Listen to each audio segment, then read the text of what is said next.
बिस्मिल्लाहिर्रहमानिर्रहीम। अस्सलाम वालेकुम एवरीवन। सबसे पहले तो आप सबका बहुत बहुत शुक्रिया, आपने टाइम निकाला और आज के वेबिनार को अटेंड करने के लिए आप सेशन में मौजूद हैं। आज का जो हमारा सेशन है उसका बेसिक टॉपिक है डेवऑप्स। हम इस सेशन में डिस्कस करेंगे कि डेवऑप्स चीज़ क्या है, कहाँ पे इसको इस्तेमाल करते हैं और कौन कौन सी चीज़ें इससे एसोसिएटेड हैं जो हमें सीखनी चाहिए। इसको स्टार्ट करने से पहले मैं ये ज़रूर कहूँगा कि आजकल जैसा कि जो हालात चल रहे हैं, तो आजकल बहुत से चैलेंजेस हैं और सबसे ज़्यादा प्रॉमिसिंग स्किल्स जो मार्केट में इस वक्त है जिससे हम घर बैठे हुए काम कर सकते हैं, वो सिर्फ आईटी के स्किल्स हैं। पास्ट में हमने ये देखा कि बहुत से लोग आईटी पे काम कर रहे हैं, वेब डेवलपमेंट भी करते हैं, इसके अलावा ग्राफिक डिज़ाइनिंग और बहुत से काम कर रहे हैं जो रिमोट से होते हैं, ब्लॉगिंग वगैरह। लेकिन डेवऑप्स एक ऐसा स्किल है कि जो हाईली पेड स्किल है और इसको इस्तेमाल करते हुए हम अपने घर से बैठ के अच्छे पैसे कमा सकते हैं, चाहे हम फ्रीलांसिंग करें, चाहे हम कोई जॉब करें या चाहे हम अपना बिजनेस रन करें। DevOps is the best way to make good money out of IT skills। अच्छा, ये फ्रंट पेज में आपको नजर आ रहा है, फर्स्ट स्लाइड के अंदर मैं रिप्रेजेंट कर रहा हूँ open source foundation of Pakistan को। मेरी कंपनी है ओपनवेयर बिजनेस, जिसका मैं चीफ टेक्नोलॉजी ऑफिसर हूँ और साथ में कंसल्टिंग कर रहा हूँ इस वक्त। बायोम एनालिटिक्स के नाम से एक कंपनी है यूएस बेस्ड, जो कि हेल्थ एनालिटिक्स पे काम करती है। स्टार्ट करते हैं जी। What is DevOps? बड़ा इंपॉर्टेंट सवाल है जिसके लिए हम यहाँ पे मौजूद हैं। ये एक लंबी सी थ्योरी लिखी हुई है AWS के मुताबिक कि DevOps is a combination of cultural philosophies, tools, जो कि ऑर्गेनाइजेशन को इस काबिल करे कि वो एप्लीकेशंस की डिलीवरी हाई वेलोसिटी पे कर सके। मैं इसको जरा आगे लेके चलता हूँ। कल्चर क्या है? बड़ा इंपॉर्टेंट सवाल है। कल्चर है एक दूसरे के साथ कोलैबोरेट करने का, एक दूसरे के साथ बैठ के डिस्कस करने का, म्यूचुअल बेनिफिट के लिए, ऑर्गेनाइजेशनल बेनिफिट के लिए कि हमारे चैलेंजेस क्या हैं और उनको फिक्स किस तरह करना है। पास्ट में देखा गया कि बहुत सी जगह पे ये फुकदान था और शायद अभी भी है कि हम सिर्फ अपनी जॉब, अपने टास्क के ऊपर फोकस करते हैं कि भाई मेरा ये टास्क है, मैंने ये टास्क कर लिया है, अब मुझे इसके बाद नहीं पता कि ये चीज़ चलती है या नहीं चलती। डेवऑप्स इसके बिल्कुल अगेंस्ट है। Secondly, it's also based on some tool sets. Obviously आप कुछ टूल्स इस्तेमाल करते हैं अपने इस सारे प्रोसेस की एफिशिएंसी के लिए, इसको एफिशिएंट करने के लिए। बिल्कुल दोनों इस्तेमाल होते हैं। प्रॉब्लम स्टेटमेंट क्या है, इससे हमें समझ आएगा कि है क्या ये डेवऑप्स। प्रॉब्लम स्टेटमेंट ये है कि हम नॉर्मली देखते हैं कि हमारे बहुत से लोग एज अ सॉफ्टवेयर डेवलपर काम करते हैं आईटी कंपनीज के अंदर, जिनका काम ये है कि कोई भी सॉफ्टवेयर डिजाइन करना, उसका कोड लिखना, उसकी डॉक्यूमेंटेशन के ऊपर उसके प्रोसेस देखना, उसके बग फिक्स करना और उस कोड को चलाना। सॉफ्टवेयर डेवलपर का ये नॉर्मली काम है। चलाने से मुराद है कि इस काबिल हो जाए कि वो चलता नजर आए। उसके बाद एक साहब हैं जिनको हम सिस्टम एडमिन कहते हैं। अच्छा, अगर आप देखें तो इनके भी 6 हाथ आपको नजर आएंगे, सर्वर्स के साथ खड़े हुए, राउटर फायरवॉल्स के साथ खड़े हुए और चीजें फिक्स कर रहे हैं। पहले इनको सिस्टम एडमिन कहा जाता था, आजकल क्लाउड एडमिन, क्लाउड इंजीनियर कहा जाता है और बहुत से नाम इनके। अब software developer is a job, एक ऐसी जॉब है जिसमें सॉफ्टवेयर बनाने वाला अपनी चीजों को डेवलप करके इस काबिल करता है कि वो चल सके, और सिस्टम एडमिन की जॉब है कि उन चीज़ों को इस काबिल जो आपने की हुई हैं उनको आगे लेके चलना। आगे लेके चलने से मुराद ये है कि आपकी वेबसाइट या आपका कोई प्रोग्राम जो कि ऑनलाइन होना है, जिसके ऊपर यूजर्स को सर्विस प्रोवाइड करनी है, वो सर्विस यूजिंग दिस इंफ्रास्ट्रक्चर, ये सिस्टम एडमिन का काम है और रिस्पॉन्सिबिलिटी है कि इसको चलाए। अच्छा, प्रॉब्लम क्या है? अब डेवलपर ने कोड थ्रू किया ऑपरेटर को और दरमियान में एक फायरवॉल लगी हुई है। नॉर्मली इसको फायरवॉल कहते हैं। इसको फायरवॉल ना समझें, इसको दीवार समझें। ये कर्टिसी है बेसिकली AWS की, मैंने उनसे एक स्क्रीनशॉट लिया है। अब अगर आप गौर करें तो चैलेंज ये है कि डेवलपर ने ये कहा कि मैंने सॉफ्टवेयर कोड लिख दिया और इस सॉफ्टवेयर कोड को अब चलाओ आप जैसे मर्जी। कॉमन प्रॉब्लम क्या आती है कि जब कोई डेवलपर अपनी मशीन के ऊपर सॉफ्टवेयर कोड को लिख के चलाता है तो नॉर्मली उसके लैपटॉप पे, उसके डेस्कटॉप पे वो कोड चलता नजर आता है। मिसाल के तौर पे एक ई कॉमर्स पोर्टल है, वेबसाइट है, वो हमें चलती नजर आएगी, और जब हम उसको चलाने की कोशिश करेंगे एक नए कॉन्फ़िगर्ड सर्वर के ऊपर, चाहे वो क्लाउड पे है, चाहे आपका सेल्फ होस्टेड सर्वर है, ये वर्चुअल मशीन है या कोई और चीज है, लेकिन होता ये है कि वो सिस्टम 90% नहीं चलता। प्रॉब्लम क्या है? प्रॉब्लम बड़ी मजेदार है, क्योंकि हमने दरमियान में एक वॉल रखी हुई है और हम कोलैबोरेट नहीं कर रहे। हम इस चीज को कॉमन कॉज के लिए, म्यूचुअल कंपनी के इंटरेस्ट के लिए, कि भाई ये चीज चलेगी, इसका सर्विस डिलीवरी प्लेटफॉर्म रन होगा, तो तब हमारी चीजें चलेंगी। सो 2008 में एक कॉन्फ्रेंस हुई कनाडा में, तो उसमें इस प्रॉब्लम की बेस पे डेवऑप्स को ये कॉइन किया गया कि हम इन दोनों को मिला के, अच्छा ये ऊप्स का पेज आ रहा है कि पेज नॉट फाउंड, सोल्यूशन निकाला गया कि हम डेवऑप्स के नाम से एक नया पैटर्न डिफाइन करें, जिसके अंदर वो लोग जो सॉफ्टवेयर कोड को लिखते हैं, यानी कि अगर लेफ्ट साइड पे आप देखें, सबसे पहले है प्लान करते हैं, उसके बाद उस सॉफ्टवेयर कोड को कोड करते हैं, उसका बिल्ड रन करते हैं और उसको टेस्ट करते हैं, और उसके बाद ऑपरेशंस के लोगों को वो सॉफ्टवेयर दे दिया जाता है जो उसको रिलीज, डिप्लॉय, ऑपरेट और मॉनिटर करते हैं। इसको इकट्ठा किया जाए, और इस स्किल का नाम रखा गया, या इस मेथोडोलॉजी का नाम रखा गया डेवऑप्स। अच्छा, इस स्लाइड में अगर आप गौर करें तो थोड़ा सा ज्यादा डिटेल में नजर आएगा कि डेव एंड ऑप्स दोनों क्या कर रहे हैं। पिछली स्लाइड में भी था, लेकिन अगर आप देखें लेफ्ट साइड से, सबसे पहले प्लान हो रही है कोई भी चीज। प्लानिंग होने के बाद, प्लानिंग के अंदर आपके डॉक्यूमेंट्स भी बनते हैं कि हमने करना क्या है, मॉकअप्स वगैरह जिसको आप कहते हैं, अगर वेब डिजाइनिंग की बात करें वो सारा कुछ आता है। उसके बाद कोड किया जाता है उस सारे प्रोसेस को, उस सॉफ्टवेयर को, और उस कोड के अंदर बग फिक्सिंग करने के बाद उसको बिल्ड किया जाता है। अच्छा, बिल्ड जब करते हैं तो अगेन उसको टेस्ट किया जाता है ताकि ये पता चले कि ये सॉफ्टवेयर काम कर रहा है कि नहीं कर रहा। और इस सारे फेज के अंदर ये आइट्रेशन का प्रोसेस है, बार बार रन किया जाता है। उसके बाद ये ऑप्स के लोगों को दिया जाता है, ऑपरेशंस के लोगों को, जो इसको रिलीज करते हैं, डिप्लॉय करते हैं, ऑपरेट और मॉनिटर करते हैं। अच्छा, पास्ट पे इस तरह था कि जैसा कि मैंने पहले ही अभी बात की कि कुछ लोग सिस्टम एडमिन हैं, तो ऑब्वियसली उनका सिस्टम एडमिन का जो जो स्किल सेट है वो हाई है, ज्यादा अच्छा है, और जो डेवलपर्स हैं उनका डेवलपमेंट का स्किल सेट हाई है।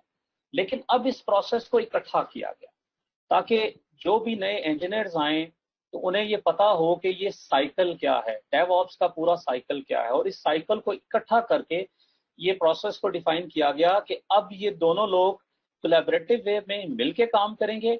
ऑब्वियसली किसी की सिस्टम एडमिन की साइड ज्यादा स्ट्रांग होगी, किसी की आपकी डेवलपमेंट साइड ज्यादा स्ट्रांग होगी, लेकिन ये एक प्रोसेस सारा दोनों को पता होगा, दोनों फरीकों को पता होगा कि ये प्रोसेस है क्या।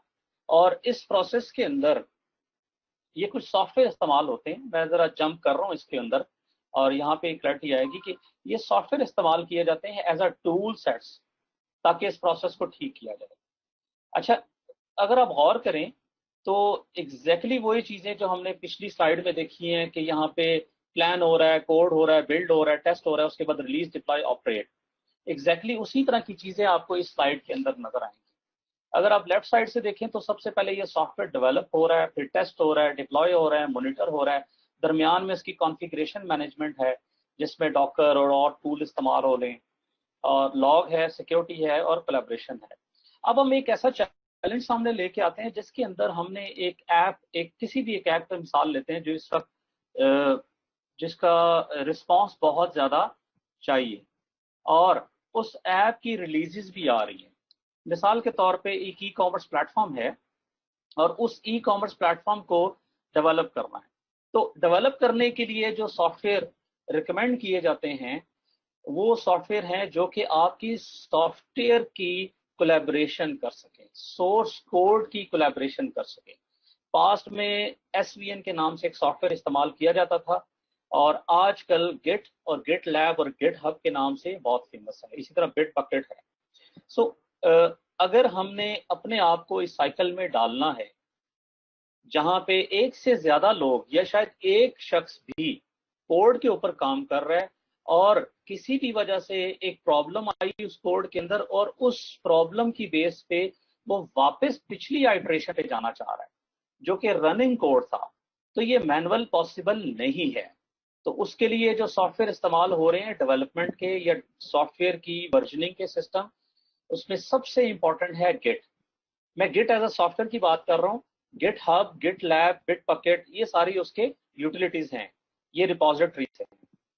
और अगर हम बात करें पब्लिक होस्टेड में, तो हमारे पास दो प्लेटफॉर्म हैं। एक प्लेटफॉर्म है आपका गिट हब, बहुत फेमस है। दूसरा प्लेटफॉर्म है हमारे पास गिट लैब है, इवन बिट बकेट भी है।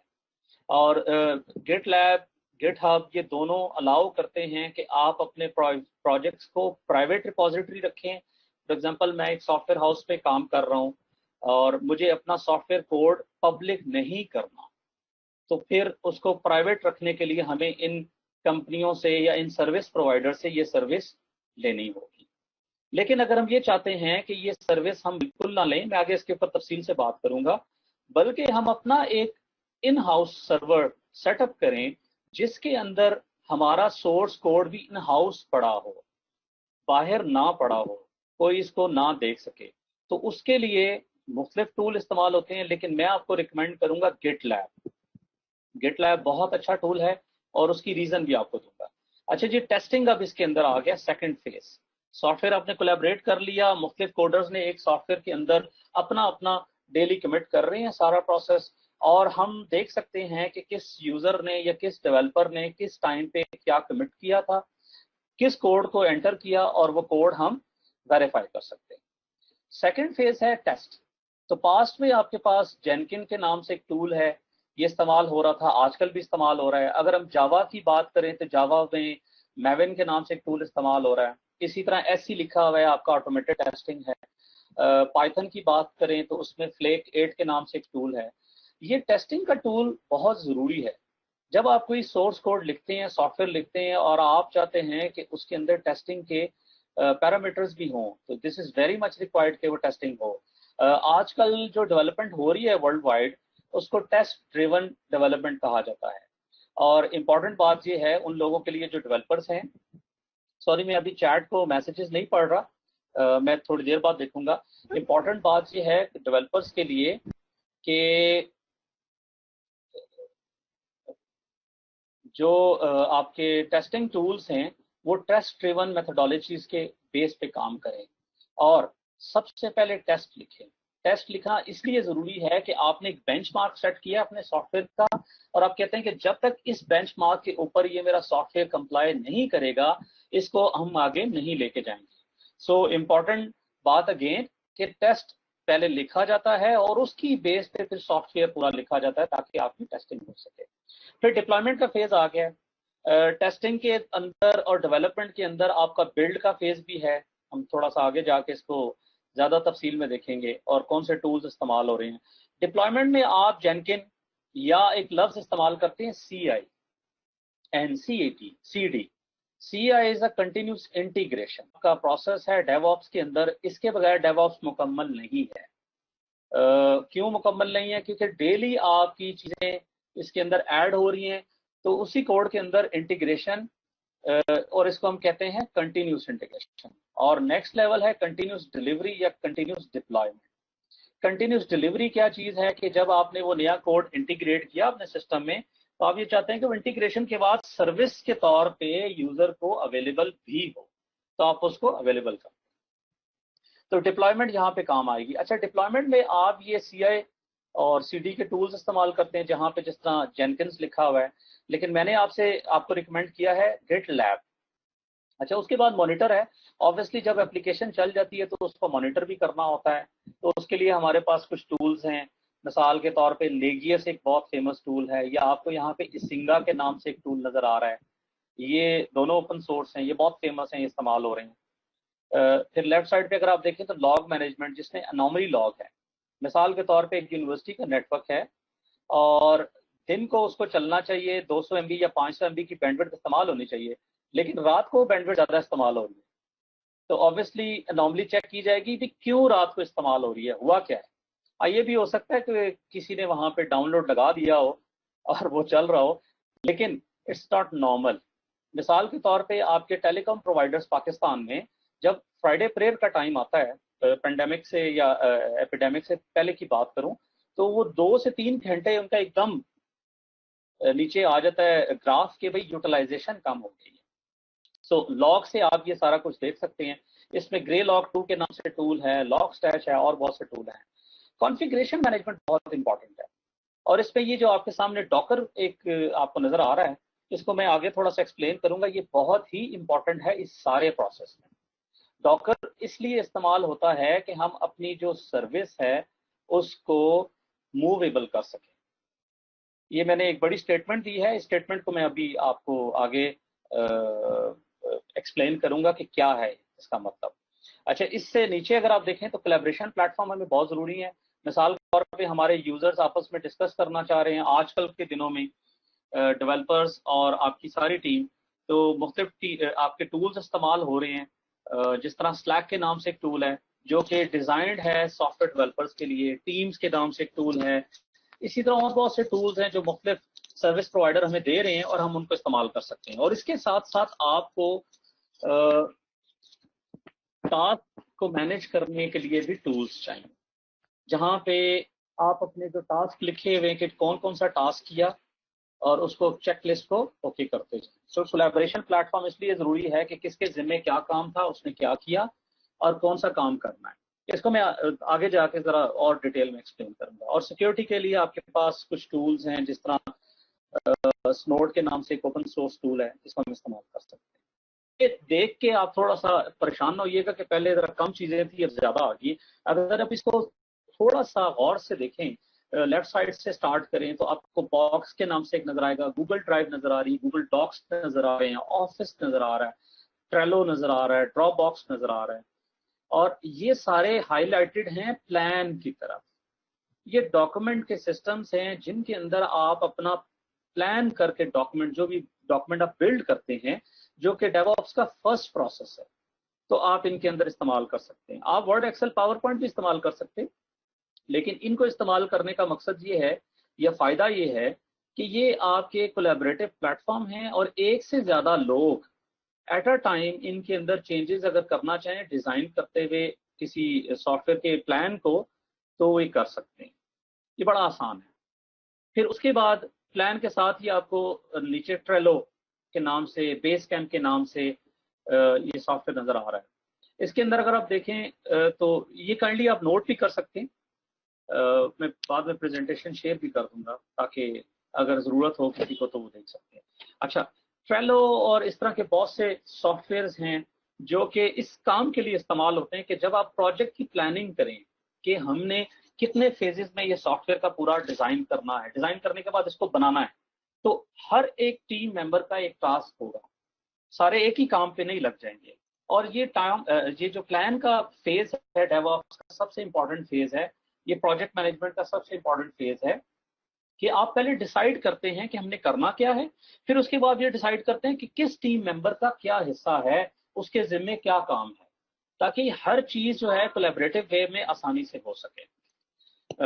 उसके बाद अगर आप नीचे लेफ्ट साइड पे देखें तो आपको बिल्ड नजर आ रहा है, और बिल्ड आपको गिटहब, डॉकर, कुबरनेटीज, एनपीएम, गिटलैब, इन सारों की तरफ आपको रेफर कर रहा है। मैं आपको रिक्वेस्ट करूंगा अगेन कि आप इस काम के लिए गिटलैब इस्तेमाल करें। गिटलैब इस्तेमाल करने की वजह अगेन कि आप एक से ज्यादा काम एक टूल पे कर सकते हैं, तो आपकी जो मैनेजमेंट ऑफ टूल सेट्स है वो मिनिमाइज हो जाएगी। अदरवाइज आपको सीआई के टूल अलग चाहिए होंगे, आपको टेस्टिंग इसी के अंदर हो जाती है। ऑब्वियसली आपको कुछ रन करने पड़ते हैं टेस्ट के सॉफ्टवेयर, लेकिन आप इसी के अंदर कर सकते हैं। आपको अलग कोई टेस्टिंग का इंजन जो टेस्ट को रन करे वो नहीं चाहिए। डॉकर, ऑब्वियसली आप जब एक पैकेज लिखते हैं, सॉफ्टवेयर लिखते हैं, मिसाल के तौर पे हमारे पास एक ट्रेडिशनल वे है जिसपे हमने एक वर्चुअल मशीन बनाई या एक फिजिकल मशीन बनाई, हमने उसके अंदर सॉफ्टवेयर डाल दिया।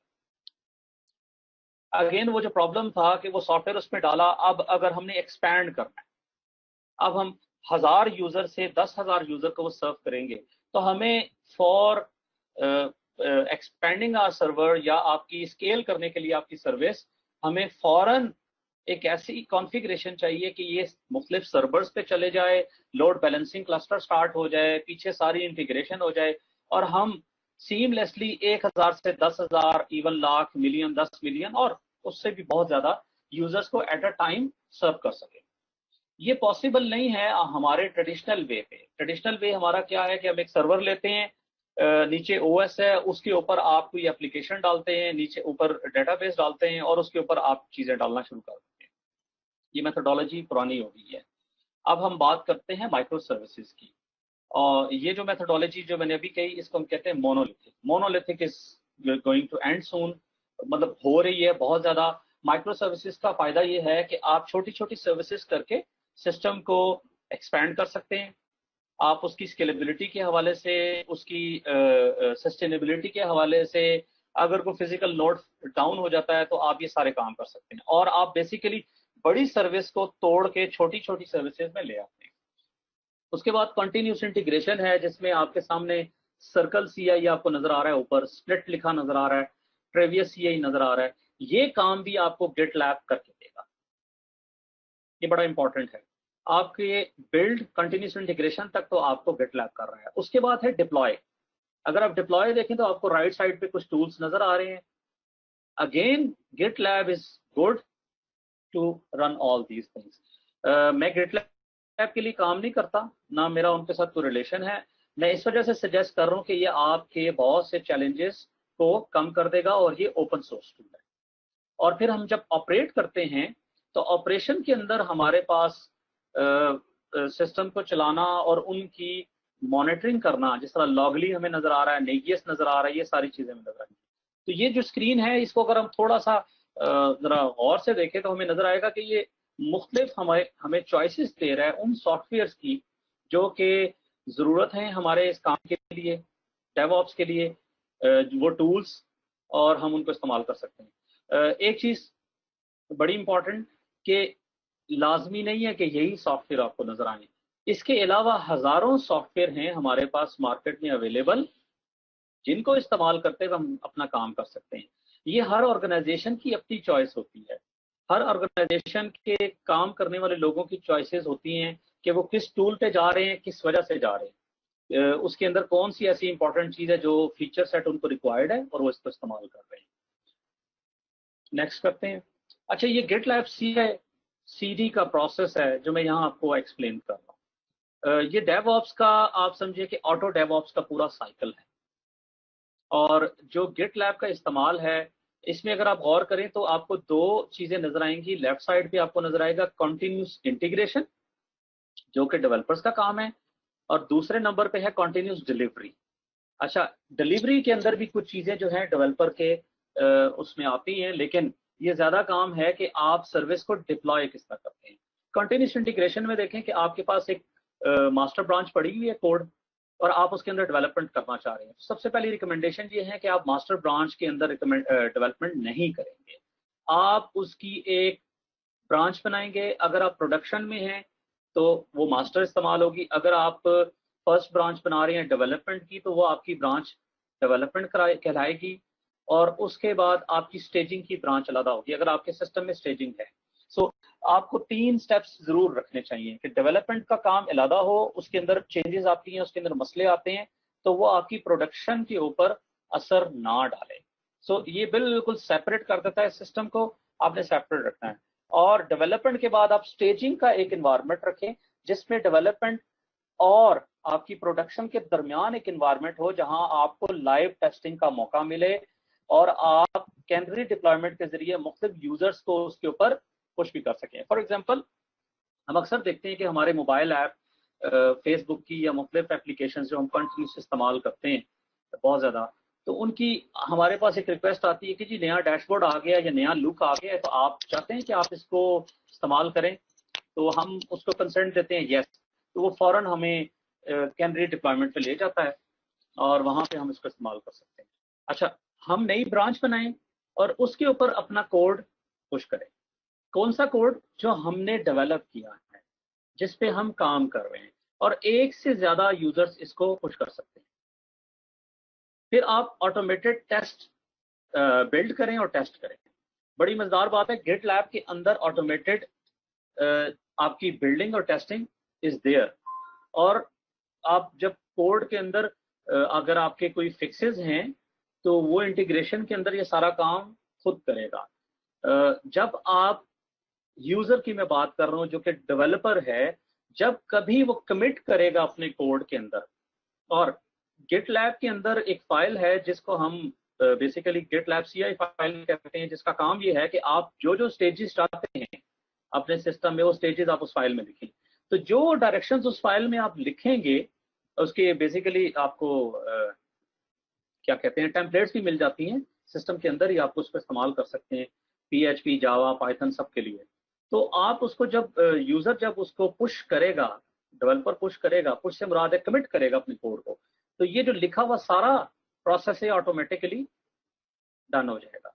लेकिन डेवलपर को जब ये सारा काम रिव्यू और अप्रूव हो जाए, मैं रिव्यू और अप्रूव की तरफ आ रहा हूँ, तो मर्ज रिक्वेस्ट डालनी पड़ेगी।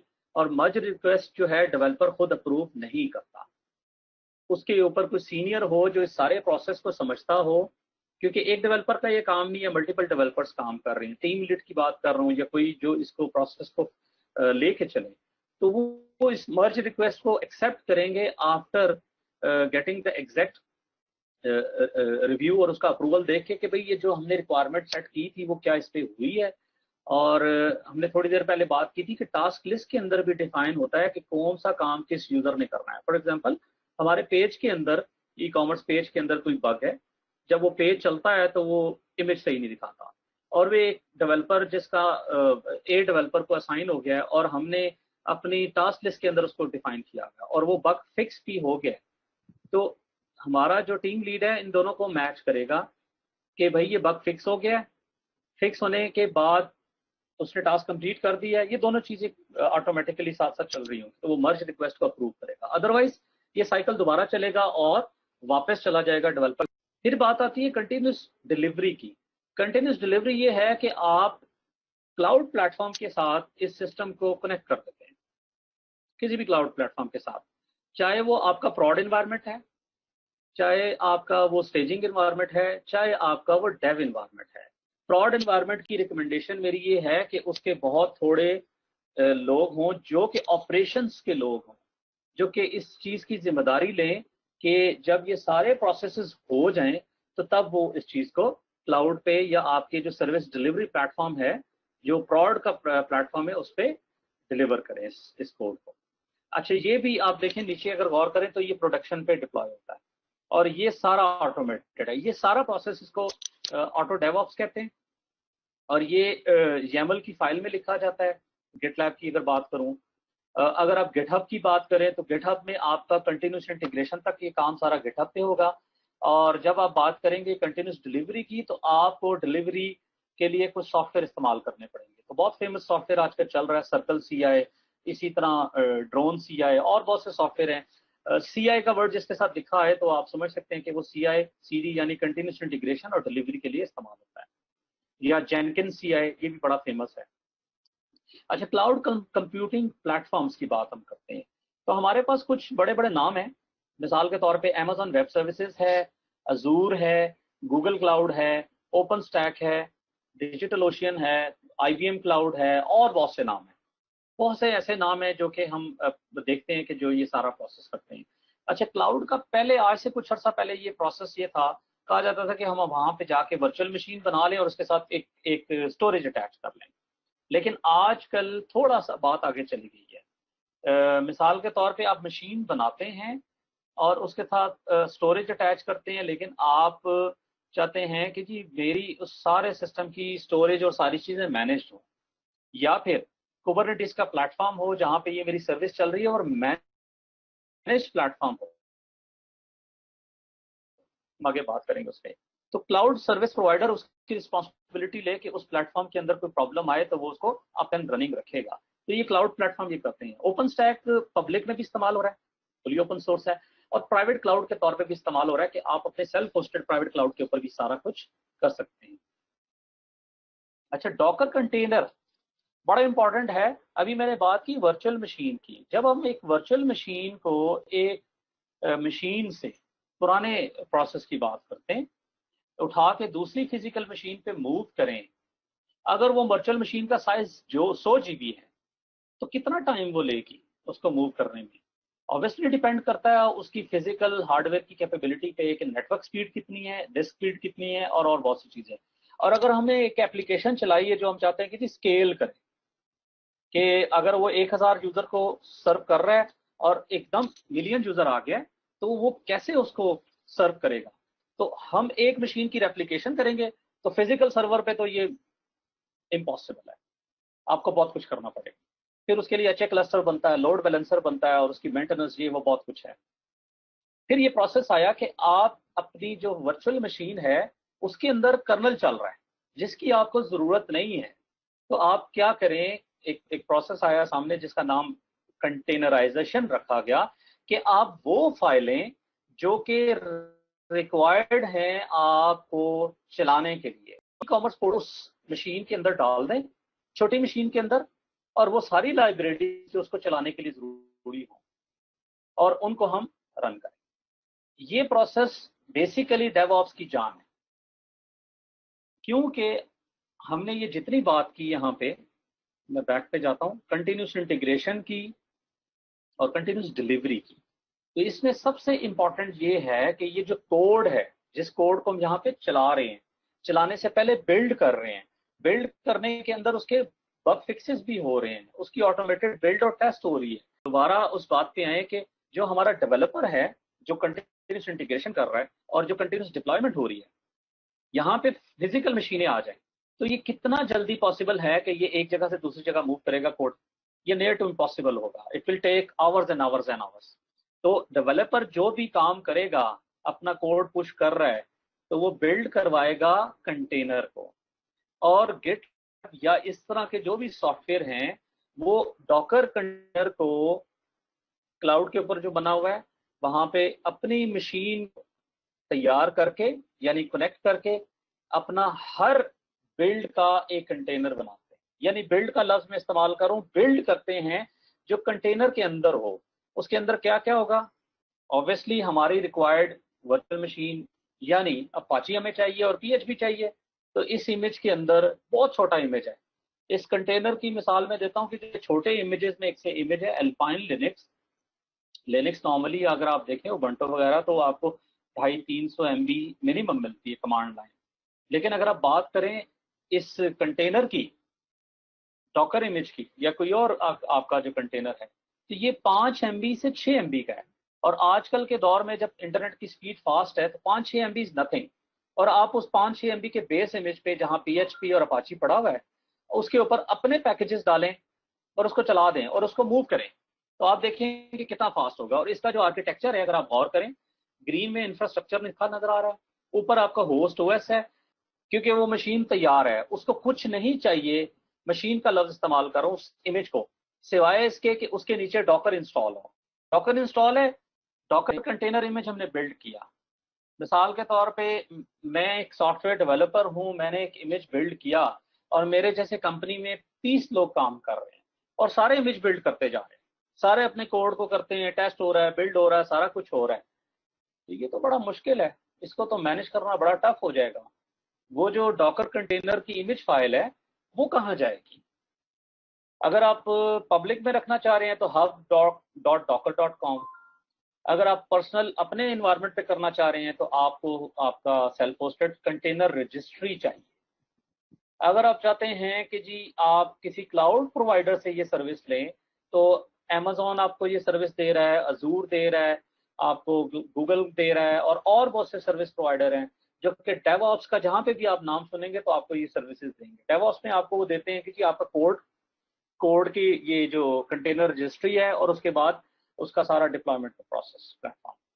सो आज का जो क्लाउड है वो क्लाउड वो सादा नहीं है कि जिसमें वर्चुअल मशीन बनाए और उसके ऊपर ओएस इंस्टॉल हुआ है और उसके ऊपर अपनी फाइलें इंस्टॉल करें। आज का क्लाउड ये है जो कि डेवऑप्स इनेबल्ड है कि आप डॉकर कंटेनर या कंटेनराइजेशन पे काम करते हैं, उसके सोर्स कोड को कहीं पे रख रहे हैं, फिर कंटेनर रजिस्ट्री आपके पास होगी, उसके ऊपर वो आपके जितने इमेजेस बिल्ड हो रहे हैं वो सारे आप रखेंगे। और ऑब्वियसली वो इमेजेस ऐसी रैंडमली बिल्ड नहीं होंगे, जो भी आपका डेवलपर उसको बिल्ड करेगा तो वो उसका एक टैग देगा कि जी इस सॉफ्टवेयर का वर्जन क्या है। वर्जनिंग बड़ा इंपॉर्टेंट है।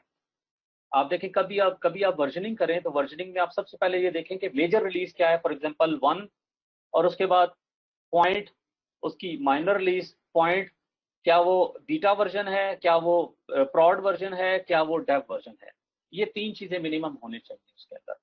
तो ये आप अपने हिसाब से देखते हैं कंटेनर रजिस्ट्री में। लेकिन प्रैक्टिस ये है कि कंटेनर रजिस्ट्री में आप वो सोर्स कोड लेके जाते हैं नॉर्मली जो कि प्रॉड के लिए तैयार होता है या फिर स्टेजिंग के लिए तैयार होता है। जो डेव की चीजें आप नहीं रखते। डेव की चीजें कहाँ जाती हैं? सो डेव की चीजें जनाब अली आपकी आती हैं इस गिटलैब टाइप के सॉफ्टवेयर के अंदर। इसको हम कहते हैं आर्टिफैक्ट्स। आर्टिफैक्ट्स का नाम आपने याद रखना है। इसका काम है कि आपके आर्टिफैक्ट्स को आपके रिक्वायर्ड टाइम के लिए सेव करें। आर्टिफैक्ट्स वो पैकेज होता है जब आपने बिल्ड रन किया तो वो जो भी पैकेज बनेगा उसको अपने पास सेव कर लेगा, और अगर आप उसको सेव करवाना चाहते हैं कंटेनर रजिस्ट्री पे वहां भी सेव हो जाएगा, लेकिन आपके पास एक सर्टेन टाइम के लिए वो सेव हो जाएगा। मिसाल के तौर पे आप कहते हैं जी मेरी जो आर्टिफैक्ट्स है वो एक दिन के लिए मिनिमम सेव हो, जो भी काम हो रहा है आज हो रहा है तो कल 24 घंटे बाद वो डिलीट हो, उसको रहना चाहिए। और फिर कंटेनर रजिस्ट्री से आप वो कोड जो आपने बिल्ड किया है, टेस्ट किया है, फाइनल हो गया है, उसको आप डिप्लॉयमेंट प्लेटफॉर्म पे डिप्लॉय करते हैं। और डिप्लॉयमेंट प्लेटफॉर्म आपका सेल्फ होस्टेड क्लाउड हो सकता है, आपकी वर्चुअल मशीन्स हो सकती हैं जो कि रिकमेंडेड नहीं है, और आपका क्लाउड प्लेटफॉर्म हो सकता है, और कुबरनेटिस प्लेटफॉर्म हो सकता है। Very very recommended platform is Kubernetes, K8s। ये आपके सामने कुबरनेटिस आ गया है, ये आपको ग्राफ नजर आएगा। कुबरनेटिस को आप अगर ये चीजें देखना चाहते हैं तफसील में, डॉक्टर की, कुबरनेटिस की और ये सारी चीजें, तो ओपन सोर्स एजुकेशन .net मैंने अपनी स्लाइड के शुरू में लिखी हुई थी। ये पोर्टल है मेरा, ब्लॉग है जिसमें हमारी ट्रेनिंग पड़ी हुई है उर्दू में। तो उसमें कुबरनेटिस को पूरा डिस्क्राइब किया गया है कि कैसे काम करता है, उसके कौन कौन से मसाइल हैं, पूरा आर्किटेक्चर क्या है, डिप्लॉय कैसे करेंगे सर्विस। उससे पहले डॉकर की पूरी बात हुई है, उसके अलावा और बहुत सी चीजें हैं, लिनक्स की बात हुई है, तो you can learn from there. अच्छा, कुबरनेटिस एक प्लेटफॉर्म है जो कि 2015 में डॉकर के अंदर जब मसला आया कि बहुत से कंटेनर जब लॉन्च होना शुरू हो गए तो उनको उसका हिसाब रखना कि ये कंटेनर क्या काम कर रहा है, इसकी ये डाउन हो गया है, चल रहा है, इसके अंदर प्रॉब्लम्स हैं। आप इमेजिन करें कि आपके पास 10 कंटेनर चल रहे हैं तो हो सकता है आप सिस्टम एडमिन के तौर पे उनको देख सकें, फिक्स कर सकें। लेकिन दिन के जब 50 डेवलपर्स काम कर रहे हैं और डेली वो कंटेनर्स पे कंटेनर्स डेवलप हो रहे हैं और डिस्ट्रॉय हो रहे हैं, it's very hard to manage के वो सारा हो क्या है। सो कुबरनेटिस का प्लेटफॉर्म लॉन्च किया गया 2015 में। जब इस प्रॉब्लम को डिस्क्राइब किया गया जी कंटेनराइजेशन तो हो गई है, लेकिन कंटेनर्स को मैनेज करना मैसिव स्केल पे और उनकी डिलीवरी को मैनेज करना, और अगर कंटेनर डिलीट हो जाता है किसी भी वजह से तो उसकी रेप्लिका सेट को मैनेज करना, कंटेनर के अंदर कोई फिजिकल स्टोरेज परमानेंट स्टोरेज नहीं होती तो वो परमानेंट स्टोरेज को उसके साथ प्रॉपरली अटैच करना मल्टीपल कंटेनर्स के साथ। खैर कंटेनर डॉकर के अंदर आप कर सकते हैं, लेकिन बड़े स्केल में करना ये बड़ा टफ है। तो उसके लिए 2015 में ये सामने आया कि कुबरनेटिस का प्लेटफॉर्म बनाया जाए। तो गूगल ने ऑफर किया जी हम तो ऑलरेडी ये प्लेटफॉर्म इस्तेमाल कर रहे हैं BORG के नाम से, बोर्ग, और इसका काम ही यही है कि ये आपकी जो सर्विस डिलीवरी है उसको इंश्योर करता है कि वो डाउन नहीं होगी। मिसाल के तौर पे आपका एक नोड है कुबरनेटिस का तो आपकी सारी सर्विस उससे सर्व होगी, लेकिन अगर आप ये 100 नोड बना दें तो कुबरनेटिस क्लस्टर का ये काम है खुद कि किस नोड पे सर्विस डिप्लॉय है और उसको बाहर किस तरह एक्सपोज करना है, उसके रेप्लिका सेट कैसे कर रहे हैं, उसके पॉड्स क्या हैं, उसकी डिप्लॉयमेंट सेट्स क्या हैं, उसका इंग्रेस कैसे मैनेज करना है, उसके सीक्रेट्स कहाँ स्टेव करने हैं। ये सारा काम कुबरनेटिस प्लेटफॉर्म का है जो कि हमारी बहुत सी हैसल्स को कम कर देता है और आपकी जो सर्विस डिलीवरी प्लेटफॉर्म के प्रॉब्लम्स हैं उन सारों को आसान कर देता है। तो डेवऑप्स के लिए सबसे इंपॉर्टेंट पार्ट डिलीवरी के हवाले से, सर्विस डिलीवरी या सर्विस डिलीवरी प्लेटफॉर्म के हवाले से वो है कंटेनराइजेशन के बाद आपकी कुबरनेटिस।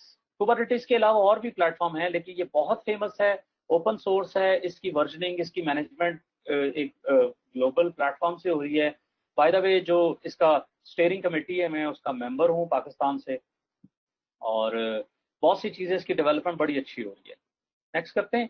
अच्छा, अब कुबरनेटिस भी आपको चाहिए, तो क्या तरीका है कि आप कुबरनेटिस का प्लेटफॉर्म ले सकें? तो आपके पास मैनेज के 8S, जो कि आपको गूगल क्लाउड देता है, अजूर देता है, AWS देता है, और बहुत से क्लाउड प्रोवाइडर्स हैं जो देते हैं, जो कि ओपन स्टैक बेस्ड है। जिनमें से एक एग्जांपल आपके पास IBM की क्लाउड की है, ओपन स्टैक, वो भी आपको देते हैं कुबरनेटिस का प्लेटफॉर्म, और शायद ओरेकल भी देता है, और बहुत से नाम है। दूसरे नंबर पे आप सेल्फ होस्टेड इन्वायरमेंट के ऊपर भी ये कर सकते हैं, और सेल्फ होस्टेड में आपका ओपन स्टैक क्लाउड भी हो सकता है और आपकी बेयर मेटल मशीन भी, but bare metal is not recommended from my side. Please don't use bare metal environment, use virtualized environment, और उसके ऊपर आप अपना इन्वायरमेंट करें ये सारा सेटअप कुबरनेटिस का। अच्छा, मैनेज कुबरनेटिस में क्या होगा कि जो आपका सर्विस प्रोवाइडर है, वो आपका जो कुबरनेटिस का क्लस्टर का कंट्रोलर है, उसकी एक्सेस आपको नहीं देगा, वो खुद मैनेज करेगा, और जो आपके वर्क नोड्स हैं उनकी एक्सेस आपको देगा, और आप अपने क्लस्टर के साथ बात करते हुए अपनी सर्विसेज को अप एंड डाउन उनको मैनेज करना, वो सारा कुछ देख रहे होंगे। और इसके साथ स्केल अप स्केल डाउन की फैसिलिटी भी देते हैं। अगर आप उसको इनेबल करते हैं auto scale in cloud providers पे, तो आप ये देखेंगे कि जब 3 नोड्स की जरूरत है वर्चुअल नोड्स की, तो वो 3 चल रहे होंगे। आप चाहते हैं कि जी मेरी सर्विस अगर ज्यादा लोड आए तो वो नोड्स को बढ़ा दे, तो वो खुद ब खुद बढ़ा देगा। तो इसको ऑटो स्केल कहते हैं इसमें। अच्छा, agile development is very important. Agile development process is part of DevOps. I hope आप सारों को पता होगा, लेकिन मैं थोड़ा सा इसको जरा क्विक करूंगा। एजाइल डेवलपमेंट प्रोसेस में सबसे पहले ये कि आप ब्रेनस्टॉर्म करते हैं किसी भी आइडिया को, और फिर डिजाइन करते हैं डॉक्यूमेंट और प्रोटोटाइप। फिर उसके बाद आप आइट्रेशन करते हैं, जिसमें आपकी डेवलपमेंट होती है, डेमोज होते हैं, फीडबैक होता है, जो भी आपने करना है वो सारा कुछ है। फिर आप उसमें आइट्रेशन में डेमो, फीडबैक, ये वो क्वालिटी एश्योरेंस से सारा कुछ करते हैं, और फिर डिप्लॉयमेंट होती है। और ये एजाइल का मॉडल जो है ये स्प्रिंट की सूरत में रन होता है। स्प्रिंट से मुराद ये है, मैराथन नहीं होती कि जी 6 महीने का प्रोजेक्ट आपने 6 महीने का डिजाइन कर दिया और अब लगे हुए, नहीं, या 3 साल का या 5 साल का, वो पुरानी मेथडोलॉजी, जिसको वाटरफॉल कहा जाता था। आजकल ये है एजाइल स्क्रम। एजाइल स्क्रम का मॉडल सिंपल ये है कि आप 2 हफ्ते की मिनिमम स्प्रिंट रन करते हैं, और सारे अपने जो जो आपके डेवलपर्स हैं, जो भी सिस्टम का हिस्सा हैं, उन सारों को आप टास्क असाइन करते हैं। अच्छा, मुख्तलिफ प्लेटफॉर्म मुख्तलिफ अल्फाज इस्तेमाल करते हैं इसके लिए। कोई कहते हैं जी टास्क है, कोई कहते हैं स्टोरी है, और इंपॉर्टेंट ये होता है कि हर टास्क के अगेंस्ट कोई नंबरिंग भी की जाती है। नंबरिंग इस वजह से की जाती है कि उसकी वेटेज की जाए। फॉर एग्जाम्पल, एक टास्क है जो 8 घंटे में होना है और एक साहब ने करना है, तो आप उसको 8 नंबर भी दे सकते हैं, 4 नंबर भी दे सकते हैं, लेकिन उसको आपने कंपनी में क्वांटिफाई करना है कि 4 नंबर का मतलब ये है कि एक पर्सन का 8 घंटे, या 8 नंबर का मतलब है कि एक पर्सन के 8 वर्किंग आवर्स, जिसमें उसने इस प्रोसेस पे काम किया है। और उसके साथ साथ आप एजाइल डेवलपमेंट में कंटिन्यूस इंटीग्रेशन, डिलीवरी और टेस्टिंग को कैसे इंगेज करते हैं। एजाइल डेवलपमेंट में बहुत इंपॉर्टेंट है। अगर आप देखें तो जो आपकी टीम है जिस डेवलपमेंट के प्रोसेस में इन्वॉल्व है, वो सारी team daily stand up meetings करती है। 15 से 20 मिनट की मीटिंग होनी चाहिए डेली, जिसमें आप ये देखें कि जी आज क्या काम करना है, कल क्या काम हुआ था, जिसमें सेकंड में देखें प्रोडक्ट स्टेज क्या है, बैकलॉग्स, भाई कल की बैकलॉग्स क्या है, या इस पूरे स्प्रिंट की बैकलॉग्स क्या है, और फिर आप देखें कि फाइनल प्रोडक्ट क्या होगी। और आप ये सारा यूजर इनपुट लेते हैं। मिसाल के तौर पे मैंने कोई काम किया, या मेरे किसी टीम मेंबर ने काम करना था, और उसकी रिक्वायरमेंट थी कि जी बाबर ने इसके ऊपर घंटे लगाने हैं क्योंकि उसका काम रुक रहा है और वो नहीं कर पा रहा। तो ये डिस्कस किया जाएगा कि भाई आपका काम का ब्लॉकर क्या है। ब्लॉकर को सामने रखते हुए बाबर को वो टास्क प्रायोरिटी के हवाले से डिजाइन असाइन किया जाएगा। अगर वो प्रायोरिटाइज ज्यादा करना है कि भैया आप इसके साथ टाइम लगाएं और इस मसले को हल करें, 4 घंटे 2 घंटे। अगर आप गौर करें सारे प्रोसेस में, तो बहुत ज्यादा आपकी जो डिस्कशन है आपस में कोलैबोरेटिव है, चाहे वो सॉफ्टवेयर लेवल से है, चाहे वो आपकी डिजाइन के हवाले से है, चाहे वो आपकी टेस्टिंग के हवाले से है, चाहे वो डिलीवरी के हवाले से है, चाहे वो कंटेंट इंटीग्रेशन है। सो अगेन, ये 2 प्रोसेस हैं। एक है कोलैबोरेटिव बिहेवियर यानी कल्चर, दूसरा है आपका using of tool sets. So agile के अंदर ये मेथडोलॉजी है डेवलपमेंट की, एजाइल स्क्रम मॉडल है, इसको आप किसी भी टूल के साथ इस्तेमाल कर सकते हैं। बहुत से टूल्स चल रहे हैं, जीरा के नाम से टूल चल रहा है, कुछ और टूल भी चल रहे हैं जो इस तरह का काम करते हैं, तो बड़ी आसानी से हम इनको इस्तेमाल कर सकते हैं। फिर अगर आप गौर करें तो कंटिन्यूस फीडबैक इसके अंदर आपको नजर आएगी कि कंटिन्यूस इंटीग्रेशन के अंदर ये फीडबैक का एलिमेंट है। यानी अब एक कोडर कोड कर रहा है तो ऐसा नहीं कि वो साइलो में बैठ के कोड करी जा रहा है और साथ किसी को बता नहीं रहा, डेली स्टैंडअप्स में हिस्सा नहीं ले रहा, जो बैकलॉग्स का प्रॉब्लम है उसको नहीं देख रहा, या प्रोसेस का जो जो फ्लो चार्ट है उसके अंदर उसकी कोई कंट्रीब्यूशन नहीं, ऐसा कुछ नहीं, सारा कुछ उसका हिस्सा होगा। ये जो चार्ट आपको नजर आ रहा है ना सामने, जिसमें एजाइल डेवलपमेंट के साथ आप यूटिलाइज करते हैं continuous integration, continuous testing and continuous delivery. This is part of the system. अच्छा, अब हम बात करते हैं कुछ टास्क डेवऑप्स इंजीनियर के। लाजमी नहीं है कि ये जिस तरह लिखा हुआ एग्जैक्टली इसी तरह ही हो, लेकिन हम ये कहते हैं कि किसी की सॉफ्टवेयर डेवलपमेंट की स्किल्स ज़्यादा हाई होती हैं, किसी की सिस्टम डिप्लॉयमेंट की या सिस्टम को रन करने की ज़्यादा होती हैं।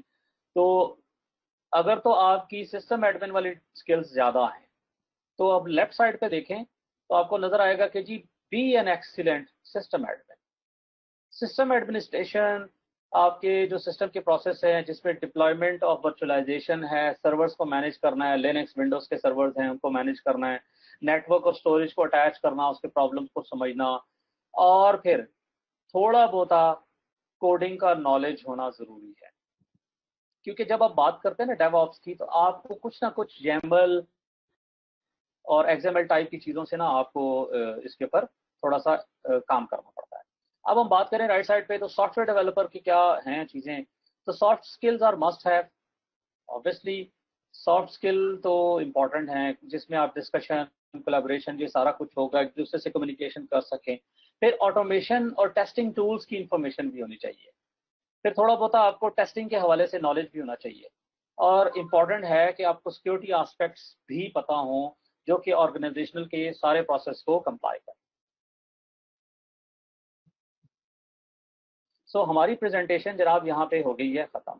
अब मैं चाहूँगा कि हम थोड़ा सा इसको डिस्कशन को ज़रा आगे लेके चलें, और अगर आपके कुछ सवाल हैं तो हम उन सवालों पे आ जाए। जरीन का क्वेश्चन था, can we use Jenkins for CI and both?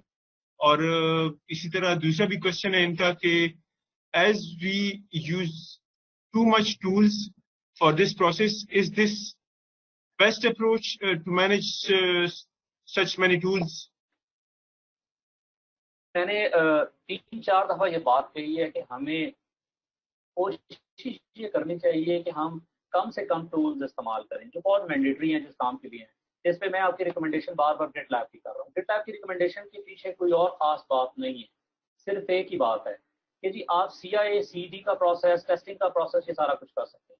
लेकिन बहुत से लोग हैं जो पुराने प्रोसेस में लगे हुए और वो जेनकिंस को इस्तेमाल करना चाहते हैं। That is also okay.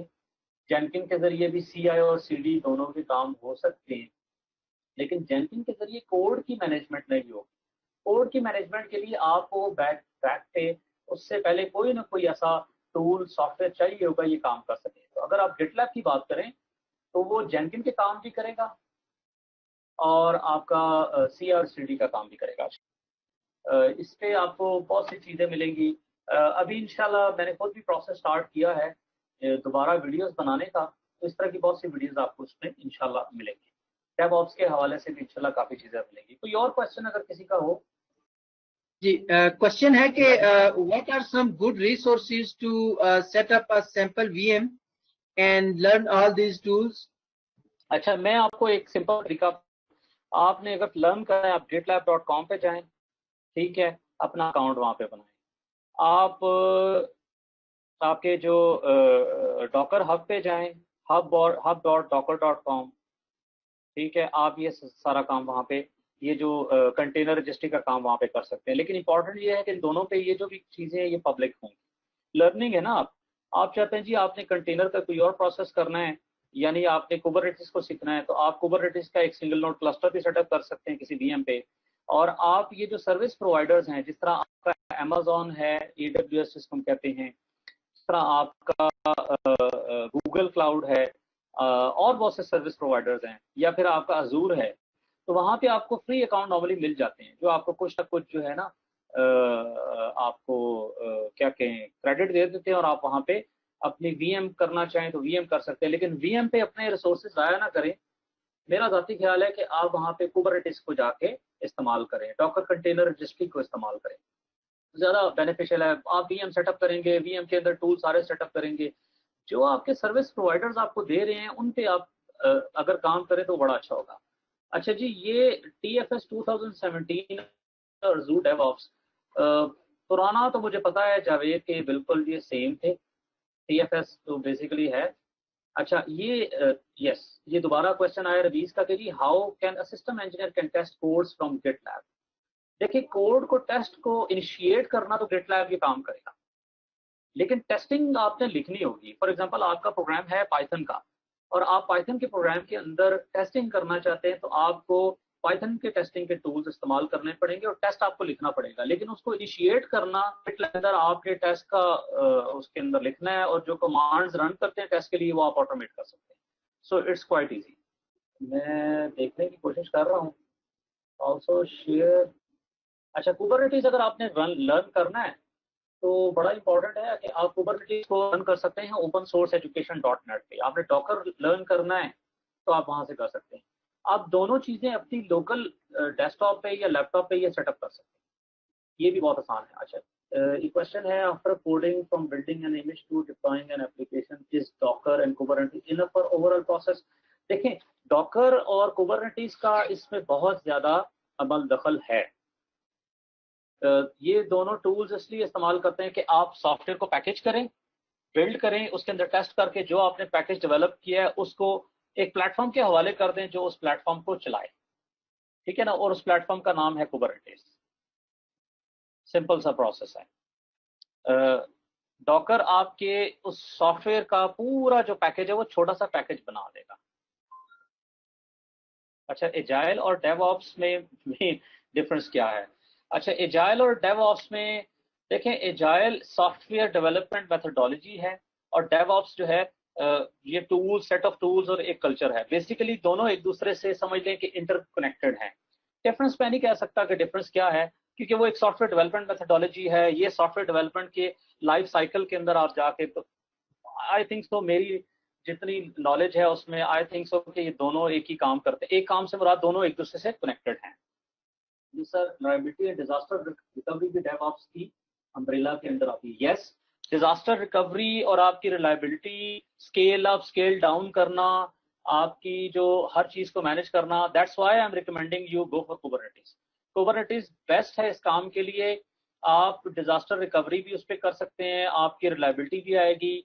Even आजकल जो प्रोसेस चल रहा है उसको मल्टी क्लाउड कहते हैं, कि आपके एक क्लाउड के अंदर आपकी चीजें चल रही हैं और आप दूसरे क्लाउड पे वो चीजें चलाना चाह रहे हैं, यानी किसी वजह से वो डाउन हो जाए तो you can run that. DevOps के अंदर Kubernetes is best to basically achieve all these required things, reliability, disaster recovery, आपकी स्केलेबिलिटी, स्केल डाउन, और बहुत सी चीजें हैं जो करता है। अच्छा, for Laravel we can write test in the Laravel as well. If we are using Laravel, then should we write test in Laravel? And देखिए, Laravel का टेस्ट ऑब्वियसली Laravel में लिखा होगा, ये जो भी उसका प्रोसेस है। GitLab का काम उस टेस्ट को इनिशिएट करवाना है, और इनिशिएट करने के बाद उस टेस्ट का जो रिजल्ट आएगा वो रिजल्ट आपको रिटर्न करना है। GitLab as a management tool है जो सारे प्रोसेस को मैनेज करेगा। टेस्ट जो होगा वो आपने खुद लिखना है और उसको इंश्योर करना है कि वो सिस्टम रन कर रहा है जो कि GitLab कर रहा है, और फिर उस टेस्ट को आपका उस टेस्ट का रिजल्ट आपको दे रहा है, और उसकी बेस पे आप डिसाइड करते हैं कि जी ये मेरा सिस्टम का टेस्ट फेल हुआ है या पास हुआ है। पास होगा, अदरवाइज वो फेल कर देगा। GitLab यूनिट टेस्ट रन कर रहा है या एंड यूजर? देखिए, GitLab प्लेटफॉर्म है जिसके अंदर टेस्ट रन होगा, लेकिन जो यूजर है उसने अपनी CI फाइल के अंदर लिखा हुआ है, CI/CD की जो फाइल है GitLab की, उसमें डिफाइन किया हुआ है कि जी मेरा टेस्ट की कमांड्स कौन सी हैं और इनिशिएट होंगी। इनिशिएशन और उसको रन करना काम GitLab का है। अच्छा, how can we decide which tools better for CI, Jenkins and Circle CI? अच्छा, ये क्वेश्चन बड़ा अच्छा है। कुबरनेटिस पे मैं आता हूँ, मैं लास्ट क्वेश्चन दे देता हूँ देखिए डिसीजन आपकी उस चॉइस पे भी है। नॉर्मली होता है कि कंपनीज के अंदर ना कुछ सीनियर लोग होते हैं जिसका जिस टूल पे ज्यादा हाथ बैठा होता है वो वही चल रहा होता है और वो फिर नई टीम्स को सिखाते हैं। और एक टूल से दूसरे टूल पे जाना भी एक बहुत चैलेंजिंग टास्क है। लेकिन आपने बेसिकली डिसाइड इस बात पे करना होता है कि जो आपका काम है उस काम के ऊपर किस टूल की रिक्वायरमेंट या आपकी रिक्वायरमेंट कौन सा टूल फुलफिल कर रहा है। ये बड़ा इंपॉर्टेंट है। आपका टूल जो भी आप इस्तेमाल कर रहे हैं वो आप ही बेस पे है। सर्कल सीआई का काम सीआई का काम है, जेनकिंस का काम टेस्टिंग और सीआई दोनों का काम है, कंटिन्यूस इंटीग्रेशन भी करता है, इवन डिलीवरी भी करता है। और लेकिन अगेन आप किसी ऐसे टूल को डिसाइड करें जो एक मैनेजमेंट में आसान हो और उसके ज्यादा प्रोसेसेस उससे एक टूल में मौजूद हो। जो अभी तक मेरी नजर से तो गिटलैब ही गुजरा है, तो वो आपको ज्यादा बेनिफिट देगा। अच्छा, what is the difference between Jenkins and GitLab? जेनकिन जो है वो सोर्स कोड को मैनेज नहीं करता, गिटलैब सोर्स कोड को मैनेज करता है, सीआई और सीडी का काम दोनों करता है। तो जेनकिन से काम नहीं करता, जेनकिन सिर्फ सीआई है जो कि टेस्ट रन करता है और उसको डिप्लॉय करता है। अच्छा जी, for a DevOps development skills is mandatory. देखें तो बेसिकली ना डेवऑप्स के अंदर मैंने आपको पूरा इस डिस्कशन में कहा है कि दो चीजें डोमिनेट करती हैं किसी की। जिस तरह मैं सिस्टम एडमिन साइड पे ज्यादा स्ट्रांग हूँ, मेरा सारा कैरियर 1998 से सिस्टम एडमिन और क्लाउड और इस तरह की चीजों पे ज्यादा है। सो मैं डेवलपर नहीं हूँ एक्टिव, लेकिन प्रोसेस मुझे पता है कि भाई ये प्रोसेस जो हैं इनको कैसे रन किया जाता है, डेवऑप्स के साइकिल में कौन कौन से प्रोसेस हैं और किस तरह लेके चलना है। सो डेवलपर का हो सकता है कि उसको डिप्लॉयमेंट के प्रोसेस का पता तो है लेकिन वो डिप्लॉयमेंट के प्रोसेस को नहीं लेके चलता। सो डेवलपमेंट करना और डिप्लॉयमेंट दोनों दो हिस्से हैं। किसी का भी एक हिस्सा ज्यादा डोमिनेट कर सकता है और पता होना चाहिए। Kubernetes manage different microservices. How does it prioritize? अच्छा, मैं समझा नहीं हूँ आपका ये सवाल कि प्रायोरिटाइज किस तरह करता है। ये मुझे समझ नहीं आई आपके सवाल की। Kubernetes एक प्लेटफॉर्म है इंफ्रास्ट्रक्चर का जिसका ये काम है कि आप उस पर जो सर्विस रन करते हैं तो वो हर सर्विस को लेके चलता है कि भाई इस सर्विस के अंदर मैंने जो है ना आपका सर्विस डिलीवरी प्लेटफॉर्म करना है जेनेरिक में। अब आप ये भी कर सकते हैं कि आप किसी एक सर्विस को आप समझते हैं कि इसके ऊपर जब वर्कलोड है हमारा ज्यादा इंपॉर्टेंट है, ज्यादा लोड आएगा, तो आप सिस्टम ये कहते हैं कि जी इसको आप प्रोसेस मेमोरी रैम आपका जो जो रिसोर्सेज है वो ज्यादा एलोकेट करो, तो सीपीयू उतना एलोकेट कर दो। तो आप इस तरह थोड़ा सा प्रायोरिटाइज कर सकते हैं। लेकिन कौन सी सर्विस को मैनेज में प्रायोरिटाइज किस तरह करना है, I don't get your question. अच्छा जी, GitLab will initiate post and automated test too। अगर आप जो स्क्रिप्ट आते हैं, मिसाल के तौर पे आपको मैं ये कहूँ कि आप अपनी कमांड लाइन पे जाके एक स्क्रिप्ट रन करें जो पोस्टमैन के ऑटोमेटेड टेस्ट को रन करे, अगर ऐसा है तो फिर GitLab वो काम करेगा, क्योंकि GitLab जो है एक कंटेनर के अंदर जाके आपकी वही कमांड चलाएगा। बस एक चीज का आपने ख्याल करना है कि GitLab जो कमांड चलाएगा वो एक रनर के ऊपर होगी। रनर का मैं वर्ड इस्तेमाल कर रहा हूँ। ये रनर क्या है कि GitLab एक आपका एक सर्वर है, इसी तरह CI इंजन्स के भी रनर होते हैं।